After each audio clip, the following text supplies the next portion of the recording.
भारतीय सरकार ने एक बार फिर एक ऐसा कदम उठाया है जिससे चाइना को बहुत ही बड़ा झटका लगने वाला है, क्योंकि जिस चीज के लिए हम चाइना के ऊपर पूरी तरह से निर्भर थे, अब उसी आइटम को भारत एक्सपोर्ट करने की तैयारी कर रहा है। पूरा मामला क्या है उससे पहले मैं आपको बता दूं कि पीएलआई स्कीम के जरिए मोदी सरकार अलग अलग कंपनीज को tax rebates and concessions, import export duty में कंसेशंस के साथ साथ लैंड एक्विजिशन प्रोसेस को आसान बनाने जैसी मदद ऑफर करती है। पीएलआई स्कीम जब भारतीय सरकार ने पहली बार लॉन्च की थी, उस समय भारत के कई सारे एक्सपर्ट्स ने कहा था कि भारतीय सरकार को ये सब इंसेंटिव्स कंपनीज को बिल्कुल नहीं देने चाहिए, इससे टैक्स कलेक्शन में कमी होगी, पुराने मैन्युफैक्चरर्स के साथ ये बिल्कुल सही नहीं होगा और ये फेयर पॉलिसी नहीं है। लेकिन पीएलआई स्कीम ने अपने सभी आलोचकों के मुंह बंद कर दिए हैं और ऐसा नहीं है कि आंखें बंद करके किसी भी आइटम के लिए पीएलआई स्कीम अनाउंस की जा रही है। सबसे पहले उन आइटम्स को इंक्लूड किया गया है जिनको हम बड़ी मात्रा में विदेशों से इंपोर्ट करते हैं, यानी दूसरे देशों से खरीदते हैं, ताकि दूसरे देशों और खासकर चाइना के ऊपर से हमारी डिपेंडेंस बिल्कुल खत्म हो जाए। ठीक इसी तरह की एक और आइटम है स्पेशलिटी स्टील। जिनको नहीं पता कि स्पेशलिटी स्टील क्या होता है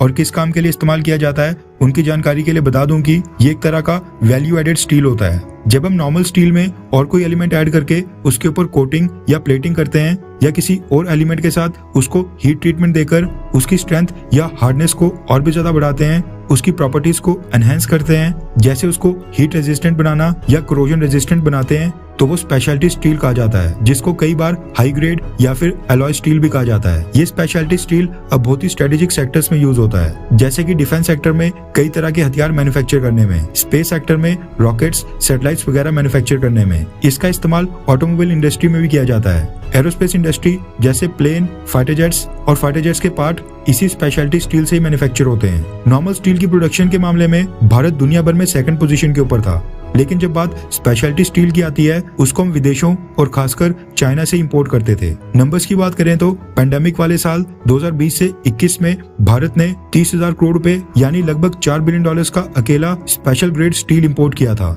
जिसका मेजॉरिटी हिस्सा चाइना से ही आया था। लेकिन अब भारतीय सरकार ने इनके इंपोर्ट के ऊपर रोक लगाने का पूरा मन बना लिया है। रेफरेंस के लिए आपकी स्क्रीन के ऊपर द इकोनॉमिक टाइम्स के आर्टिकल का स्क्रीनशॉट है, जिसके मुताबिक भारत ने स्पेशलिटी स्टील के लिए पीएलआई 2.0 लॉन्च करने का फैसला किया है। पिछली पीएलआई 1.0 स्कीम में 27 स्टील कंपनीज ने मिनिस्ट्री ऑफ स्टील के साथ कुल 57 MOU साइन कर लिए हैं। ये सारी कंपनीज 6,322 करोड़ रुपए इन्वेस्ट करने वाली हैं। स्पेशलिटी स्टील के लिए जो पीएलआई 2.0 लॉन्च की जा रही है, उसके लिए भारतीय सरकार ने स्टील कंपनी से सजेशंस भी मांगी हैं, सुझाव मांगे हैं, क्योंकि at the end of the day production तो स्टील कंपनीज नहीं करनी है। भारत सरकार को उम्मीद है कि स्पेशलिटी स्टील के लिए पीएलआई 2.0 लॉन्च करने के बाद डोमेस्टिक स्टील सेक्टर में 30,000 करोड़ रुपए की इन्वेस्टमेंट आएगी, 25 मिलियन टन की एडिशनल स्टील कैपेसिटी बढ़ जाएगी और भारत के अंदर 50,000 नई जॉब्स क्रिएट होंगी। इस समय भारत की जीडीपी में स्टील का योगदान 2% है। मोदी सरकार इसको 2% से बढ़ाकर 5% तक करना चाहती है। इसके साथ ही